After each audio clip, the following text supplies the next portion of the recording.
Look, I'm always saying, like a broken record, businesses have to sell. Nothing happens until something is sold, but selling is changing and technology is helping make that change. That's why today I'm delighted to be meeting a truly experienced serial entrepreneur who's leading the introduction of the guided selling software called Crikle. So welcome, Diwaker Singh. Nice to meet you. Malcolm, good to see you today. It's a beautiful sunny day and I'm happy to be talking to you and good to see you. Excellent, thank you. Now, look, you've got a very successful track record in technology. But first, tell me about yourself. I spent the first 25 odd years of my life as what can be described as a hired gun. But in a number of interesting sectors, I did real estate, I did hospitality, I did aviation, I did financial services, until 20 odd years ago when I decided that enough was enough and I wanted to be my own boss. Right. And became an entrepreneur. So I did my first startup some 20 odd years ago. And I must say that I've been fairly lucky since then because I've been able to go through 11 startups, out of which we've had 9 successful exits, wow, which is a decent track record. Yeah. Of course, nobody told me when I got into this that 8 out of 10 startups don't really make it, but I guess it's too late. Yeah. I think, yeah. So what triggered your fascination with technology and its potential? So it's a very interesting story, Malcolm. In 2003, I was based in Bucharest in Romania, and I was the CEO of a telecom company. And I was introduced to a gentleman called Radu Georgescu, who was a young technology entrepreneur. And he came to me one day and said, Diwaker, I'd really like your help and experience with my small security and antivirus company. Would you help me? And I looked at him and I said, oh, this seems to be a nice guy. And I accepted the offer. And lo and behold, 8 months later, that company exited to Microsoft. And the result was that the president of Romania knighted me. There was a lot of name and fame and all kinds of good stuff happening. And I said, this looks like an interesting career. Yeah. And like I said earlier, I didn't know what the downside was, but it's been a good ride so far. Excellent. Yeah. So tell me about the very innovative, and I believe it really is innovative, Crikle platform. And also, how did you get its name? Right. So I think I need to tell you a small little story to make it clear as to what Crikle really is. So if you look at the history of selling, Malcolm, that's an area that you're very familiar with. When I was a child, if I wanted to buy a pencil, I had to go to a shop, to a store. There was a gentleman there. It was a very high-touch experience. He would bring out a pencil, I would pay for it, and I would go. Then came supermarkets, where I could pick the pencil up from the shelf, and all I had to do was to go to the till and pay for it. And then, of course, came e-commerce, where you could sit at home and everything just happened. But there's one area of selling which hasn't moved with times, which is what we today define as guided selling, because there's still a number of products and services which need a human being behind them to sell. So that is and there is really not a single platform out there which enables this to happen. That's the problem that Crikle is trying to solve. Excellent. So what caused the first thinking about this need for Crikle, and what were the initial drivers? There's always that flash, that spark, isn't there? Yes. So I was trying to book a trip to India, actually, for 7 of my friends from the YPO, from the Young Presidents Organization. Each of those 7 people had their own requests. Somebody wanted to stay in a particular hotel. Somebody wanted to play golf. Somebody wanted to go scuba diving. And the journey of booking this trip with the tour operator was a nightmare. Because even before the trip started, there was so much of frustration and so much of angst because the process was broken. I was getting emails, I was getting WhatsApp messages, I was getting PDFs, I was getting different means of communication. I could never take a decision because I never ever saw everything in one place. Yeah. And at that point of time, I decided that we needed to create something which would enable this decision-making process to be painless, it actually be fun and quick. Yeah, That's how. excellent. Yeah. Okay. You asked me about the name. To be Yeah. very honest with you, I don't have an interesting story there. I was just looking for, going through the looking for domains which were Right. available with the Yeah. .com, and I came across Crikle. I loved it, and I grabbed it. I think it's brilliant. I really do. I think it's a cracker. Yeah. Working from home or remote working or WFM as they're called it these days is increasingly going to be the future. So where do you think Crikle has got a distinctive advantage? Yes. So, over the years, a lot of people, a lot of organizations spend millions of pounds in building fancy showrooms and fancy offices. If you go to a lawyer's office, an accountant's office, or to a showroom, a car showroom, and that's because they want to impress their clients with their brand, their image, and build that relationship and trust. I think that's not going to happen as much as it did in the past, because people are now getting used to sitting in one place and working remotely. So sales, or the sales process, more and more people are going to buy things remotely sitting from home. And that's where Crikle comes in. Yeah, yeah. I think that is so true. Now, so can you talk me through a few scenarios of how business can use Crikle? Let's say a sales organization to start with. So talk me through a few scenarios, please. Yeah, so essentially what happens today is that, as I mentioned earlier, there are lots of companies which sell products and services, which are selling products and services which are experiential in nature. Yeah. Which means that they cannot sell a product or a service unless there is a human being behind it.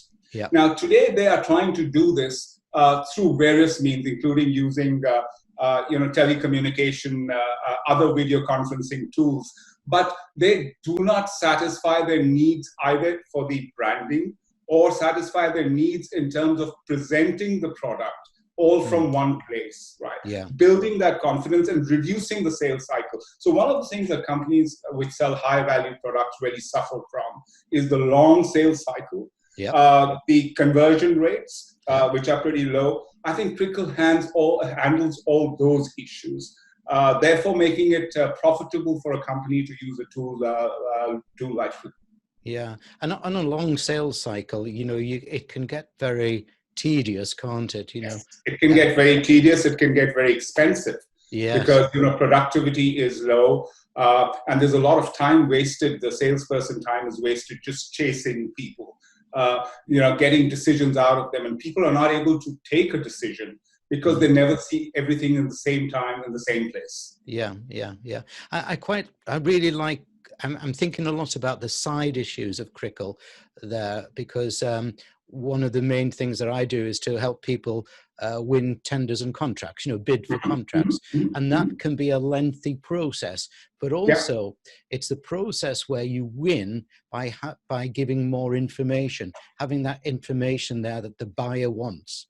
The buyer's made a decision early. Yeah. So in fact, if you look at what Crikle provides really to the customer at the end, or to the seller at the end of the day, it gives you the ability to put everything that you need to sell person to person in one place. Yeah. Okay. Now that itself is a huge advantage that any organization would have in trying to sell a product or a service. In fact, if you look at some of our existing customers, I can talk to you about it later, the types of people that are using Crikle. I think that's really the story. Excellent. Yeah. Okay. I take all of it, and I really like what you're saying, but let's now be a little bit negative. Okay. Surely what you're saying is trying to make the sales process too robotic or constrained. Oh, no. On the contrary, Malcolm, what Crikle does is it puts a human being, a human face and a human voice behind the sale.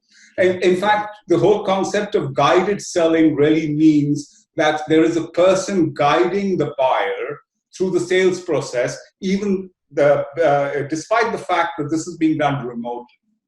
Excellent. So we are using videos, images, spreadsheets, presentations, high quality, video calling to put life into the sales process, to put a human being behind.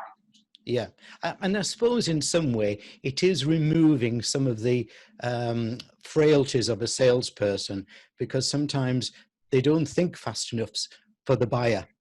Absolutely. And, if you typically look at a situation where you are selling to somebody, to a buyer, and your buyer says, but I don't like this, right? Yeah, I want something else. yes, What do you do at that point of time? Where do you get the next presentation? Where do you get the next details of the next product? With Crikle, you have it all on your fingertips, yeah. right from the source, ready to present instantly on the fly. Yeah, I think also where I can see some huge potential is that today selling a product or a service to a buyer in procurement terms is much more complicated than the product itself. They want to buy who you are rather than what you do. Yes, I think the like I said earlier, one of the key reasons why there needs to be a human face behind any sale is to build up trust, Yeah, to build up reliability. Plus, the second thing I think which is important is that if you're buying a complex product, which involves many parts, right, and which need to be put together, I can give you a good example. There's a kitchen company that bought 10 licenses from us just 5 or 6 days ago. And they were able to sell a kitchen the next day using Crikle, because they were able to show the customer all the different options. Should we put this tap or this sink and the sink? And the customer was able to take an instant decision.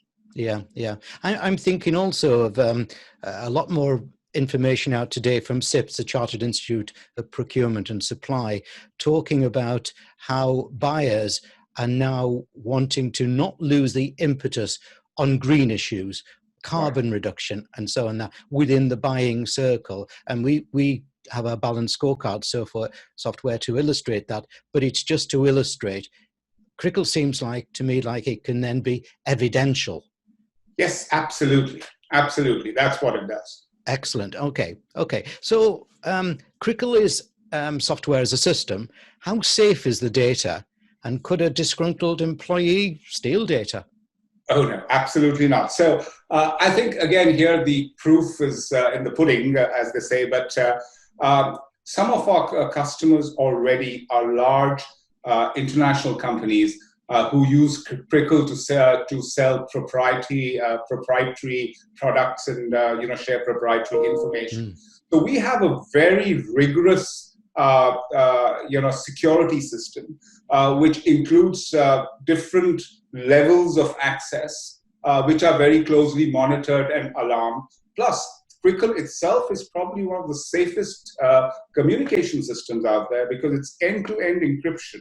Right. Firstly, with 128-bit military-grade security. So, no, I think security is the least of the issues, because that's the first thing that's audited by any large corporation who becomes our customer. Yeah, excellent. Yeah. So how should a business go about measuring the effectiveness of Crikle? For example, is it faster closing, more productivity, higher revenue per sale, better image? What is it? I think it's a combination of all these, really, if you think about it. Because Yeah. Crikle handles all this. Let's start with the last one, better image. Crikle is a fully white-labeled and branded platform. So you as a company at any given point of time are projecting your brand, projecting your image. Crikle means a quicker closing or reducing the sales cycle, which obviously means that your salespeople are able to sell more, which obviously means greater revenue, greater productivity, and hopefully greater profitability. Excellent. So it Excellent. touches the complete sales cycle. Yeah.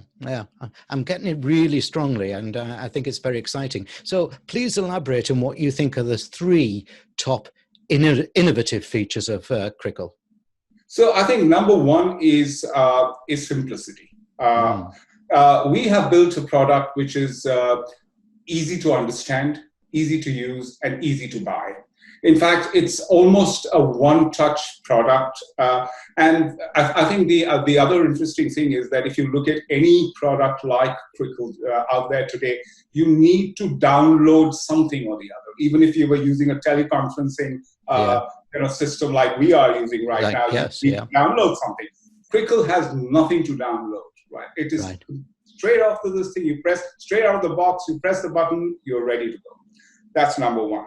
Second is it is the only guided sales platform, which means that it's the only integrated platform through which you can sell and present to your customers through using videos, images, spreadsheets, presentations, whatever your media might be, in a seamless fashion, which means that you can change, you can change your frames, you can add information, you can delete information, and all this happens seamlessly. Right. Yeah. So that's the second very important part of it.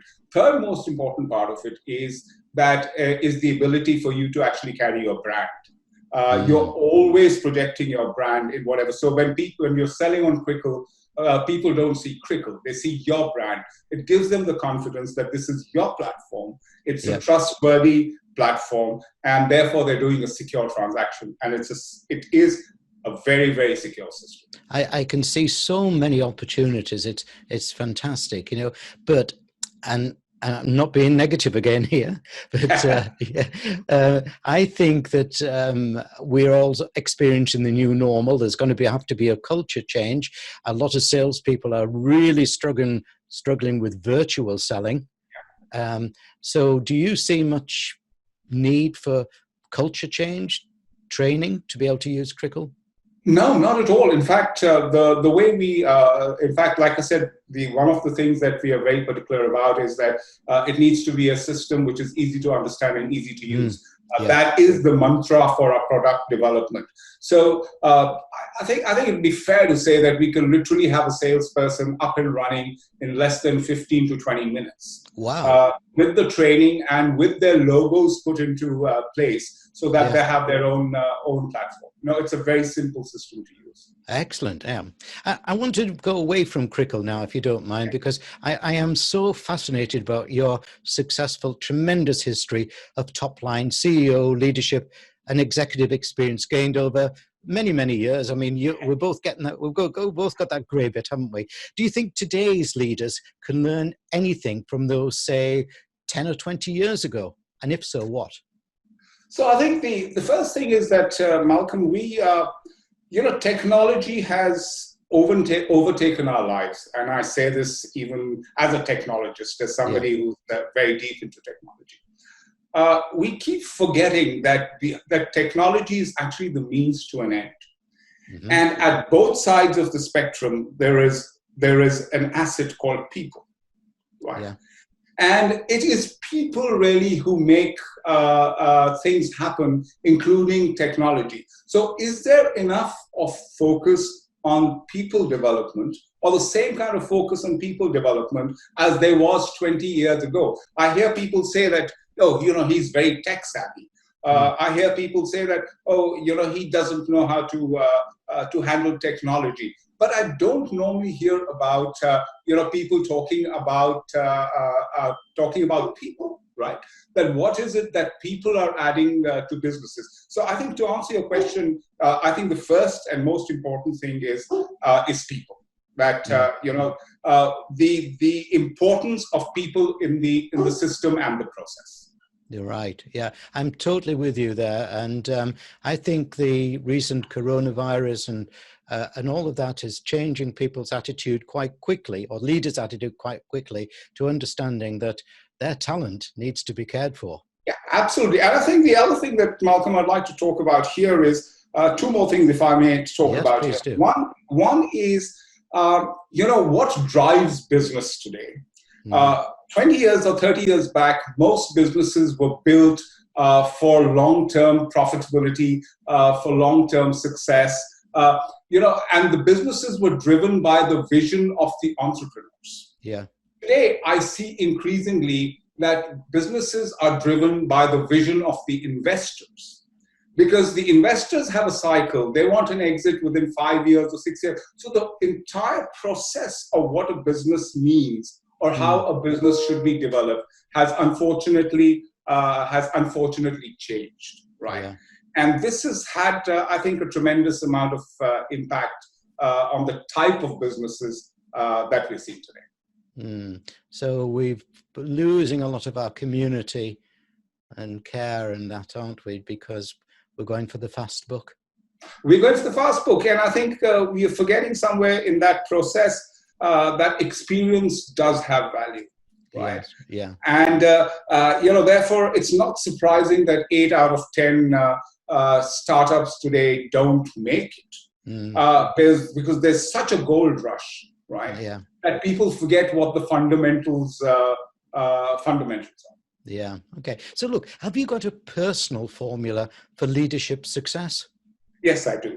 I think it's only fair that I say that I have been successful because of the people around me. Okay. And I think that is really the reality. So I think the formula for success, as far as I'm concerned, is find the best people that you can, empower them, give them the resources to serve the customer. If you're able to do that, you're going to get profits, right? And you'll be a success. And when you're a success, people are going to turn around and say, "Oh, Diwaker Singh, he's a great leader. Look at how well his company is doing." So it's all about people, service, profits. Excellent. Right? If you're able to manage your people, give them the resources, give them the empowerment to look after your customers, you are going to win. And that's what leadership is about. I love that. Yes, totally with you there. Look, you've been involved with many companies in differing sectors, such as hospitality and obviously technology. What gives you a tingle about one likely to be successful? What are the right vibes that you look for? So there are a few things. I've seen a lot of companies which have not made it, despite the fact that they have a great product or a great service. Yeah. Because they are the right company at the wrong time. Okay. So I think timing is very, very critical for any product or service. What that means is that, is the market really ready for your product or service? Is there a need for your product or service? And I think most companies that are not able to figure this out, right, don't really make it. So I look for companies which are trying to solve a problem that is real, a problem that exists, or a problem that is likely to happen in the very near future. Okay. That's number one. Second thing, I look for entrepreneurs. I know that everybody says this, but I would like to repeat it. I look for entrepreneurs who have a vision. And what I mean by entrepreneurs who have a vision is that entrepreneurs know where they want to go, but not necessarily how to get there. Okay. Because the problem actually comes up is that if entrepreneurs know how to get there, then they become pretty inflexible in their ability to achieve their business targets, and that sometimes is a disaster. Yeah. And of course, good teams are always. I never invest in a company until I've met with some of the key executives, because that's what, at the end of the day, makes the difference. Yeah. So entrepreneurs then still need to take a little bit of a risk compared to a traditional leader. Absolutely. Yeah. Or agile leadership. Yeah. Look, here at BizVision, our focus is on supporting business to improve performance, productivity, and capability. What do you think today's CEOs should be doing to improve their company in those three areas of performance, productivity, capability? At the risk of repeating myself, here again, I would like to say that it's all about people. Yeah. Because if you really think about it, all the three things that you said to me: performance, productivity, capability. Are we talking about technology? Are we talking about, what are we talking about? All these three things are people related. Yes. So if you're training your people, you're giving them resources that they need.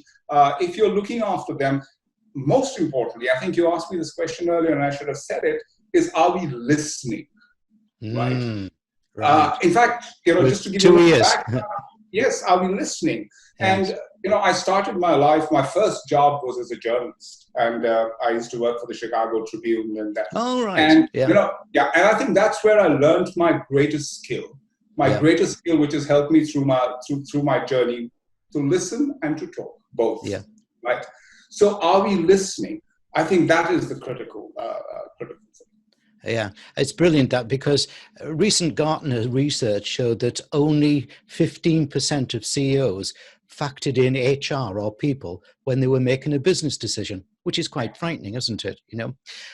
Diwaker, as we finish, can I ask you to can I ask you to leave a message of the future for business leaders who are viewing and listening this around the world? Something you would urge them to do or adopt at the soonest? So, we things are difficult. We're going through very difficult times Yes. right now. Mm. But I firmly believe that things have to get worse to get better. That's one of the fundamental philosophies of nature, if you might want to call that. So I think optimism is key, because any business leader who loses hope, right, has lost the plot even before the opportunity. I think that's number one. Yeah. Number two is, I would call it flexibility, right? These are times where there is a lot of opportunity, but business leaders have to have an open mind. Yeah. You got to see what the environment is around you, adapt to that environment, be flexible, be ready to pivot, be ready to right size, be ready to reorganize your businesses. And that's what's going to make it happen. But I'd like to end by saying that this is probably the third recession that I'm seeing in my life, right?